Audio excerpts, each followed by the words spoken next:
Hi, welcome to the Raynor Massage Certificate Course. We're going to be covering a lot of theory in these video lectures, and then during the course itself there'll be a lot of practical as well. But there's a certain amount of theory that needs to be covered before you even get your hands on people. Things like hygiene, professionalism, professional codes of conduct, contraindications. These are all very important subjects to cover before you actually touch people. So we're going to cover them in a series of video lectures.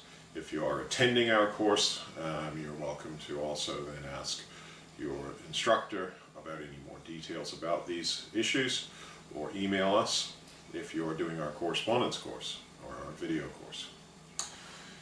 So, when it comes to our Raynor Massage Certificate course, it is very much the foundation stone of being a good Raynor massage therapist. So we're going to be teaching you things like the qualities that make a good massage therapist. We have a series of 10 different qualities that we consider to make a good massage therapist. Things like empathy, proper technique, professionalism, hygiene, getting the right pressure, understanding the role of breathing with a person when working with them, focus and attention, rhythm and flow, and just getting an overall effect with people as well. So we're going to look at each of these different qualities as well. So there's going to be a series of videos that cover each of these in depth, for example, professional behavior, hygiene, contraindications. So the structure of the course is going to be, at first, learn all these different, learn the different theory, learn the origins of Raynor massage, how I came about with this style of massage, what the goal of this style of massage is, to a certain extent how it compares with other styles of massage. And then we're going to learn the different theory. Then we're going to get in and learn the practical. And on the practical aspects of the course, it's going to be very much about, first of all, learn what we call the bands of tension. Okay, so in the chart behind me, we have some of the bands that make up Raynor massage. These are continually evolving. We're looking at more bands as well. But learning how tension exists in the body, what it feels like. So many people who are completely new to massage don't know what tension feels like. What's the difference between a tight muscle and a relaxed muscle, for example? So having to learn what that is. Then looking at how tension exists in the body along these bands. And that's going to be the major learning outcome for the Raynor Massage Certificate course. We want you to locate all these different bands and then have some basic techniques where you can start to release them. Okay.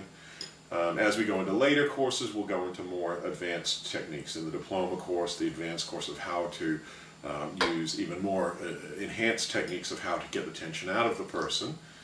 But in this course, we're going to look at, first of all, finding those bands and then getting them looser, using the massage therapist's hands or feet or whatever it may be in order to get that tension out. But also we're going to look at understanding the importance of breathing, of deep abdominal breathing or Dantian breathing, where we're doing deep breathing, and we're teaching the person who is receiving the massage to breathe deeply and let that tension go. So we're going to do a breath meditation where we go through different aspects of feeling each part of the body and relaxing, and I'll cover that as well. So that you understand how to receive a deep massage, because sometimes for people that are very tight in particular, when you're getting massaged and it's quite deep, people have a tendency to tighten up. Oh, that's too much. Whereas if we breathe, we can actually work with the person massaging us to release our tension. So it's what we call a partnership model of medicine. It's not just like a surgeon who's got the person anesthetized and they're doing what they do. What we're doing is we're working with the person in a partnership model. So the person receiving the massage is deep breathing and letting go, and then we're finding that tension, bringing it to their awareness, they're breathing into it, and then letting it go through the breath. Because all of the substance or whatever it is that's creating this tension in the person, this what we call residual tension on these bands, is something that needs to come out of the body. And that's one of the major ways in which that comes out is through the breath. It can come out as what we call a healing crisis, and we will talk about that as well. A healing crisis is where a person feels worse before they get better. It's usually toxins coming out of the body. So in amongst all this tension, all this residual tension that exists in the bands, there's also toxins. So these toxins can be physical, they could be something we've breathed in, something we've ingested through our food, something that has come in through the air. It could be all sorts of different substances on that physical level. So much of our food chain is polluted with antibiotics, with different pharmaceuticals going into the water supply. We've got all sorts of different things in city water supply in our water. In the air, we've got all sorts of pollution. Then in certain work environments, we've got air pollution. So it could be in one of those nail salons where people are using all sorts of chemicals on nails. It could be in paints. One of the most toxic people I've ever massaged was what we call a panel beater here in Australia, where they're basically working on cars and painting and using lead-based paints. And he had so many toxins in his body that he was just shaking in an uncontrollable manner as soon as you start massaging him, as these toxins were coming out. So we also have emotional toxins due to stress. So old emotions. So many times when you massage people, all these old emotions can come up. That can be a healing crisis. And stress and tension in general produce an acid effect upon the body. So we have these naturally occurring because of stress toxins in our body, which are acids. They become crystallized. That's why you'll often find when you're massaging people's toes, they'll feel like grains of sand. They talk about that a lot in reflexology, and you'll feel it when you massage people. Like they're like little grains, or they're actually acid salts. And we're massaging them back into the bloodstream. And when they go into the bloodstream, they can produce a healing crisis. So a person could feel headachy, they could feel nauseous, or skin eruptions can occur. They could have even emotional reactions, both during the massage and after. They could have nightmares, they could have, or dreams, very vivid dreams. Some people sleep really well, some people don't. So we recommend people drink a lot of water after a massage. That helps dilute the toxins in the blood. But also during the massage, one of the best ways to get rid of those toxins is to deep breathe. Just like that, whether you're breathing, whether you're sighing, letting out a noise, even releasing anger. That's something we cover as we go into the course more. What happens when people have repressed anger, how to let that go. But many people will cry, so the trapped energies will come out that way. People can break out into a cold sweat, and it can be like old shock coming out. People will shake sometimes. So different things can occur during the massage. So we're going to cover that. That's what we call a healing crisis. That can occur in other forms of natural medicine. So when people fast, when people even just give up smoking or give up alcohol, when people change their diet.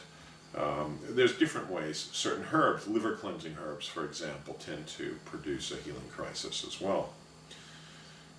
So we're going to look at that as well.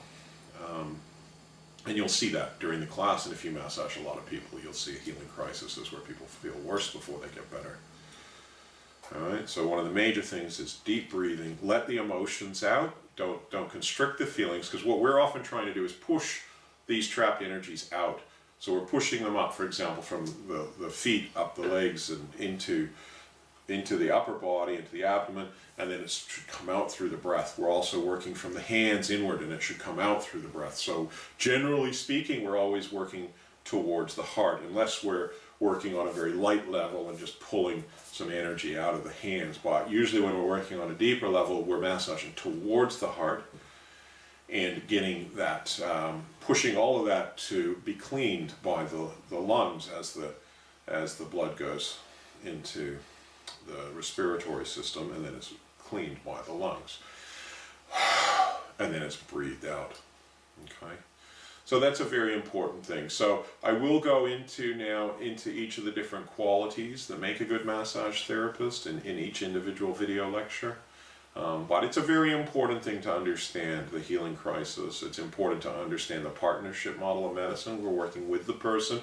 We're not just massaging them. And the distinction between a sensual massage and a therapeutic massage is also a very important thing to understand in this course as a base level of knowledge.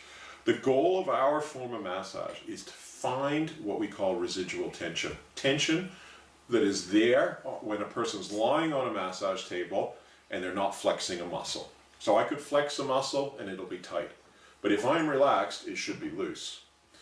That's often not the case. In 99% of people, we have muscles that are still tight even when we're relaxing on a massage table. We're not flexing these muscles. That's how we define residual tension. And what we define as the goal of Raynor massage is to find that residual tension and get rid of it. Okay? That is the goal of our form of massage. The goal of a sensual form of massage might be to feel nice while you get the massage. That can be fine, and that's a legitimate form of massage, but it can lead to different problems. Sensuality can easily become sexuality. People can get easily more turned on.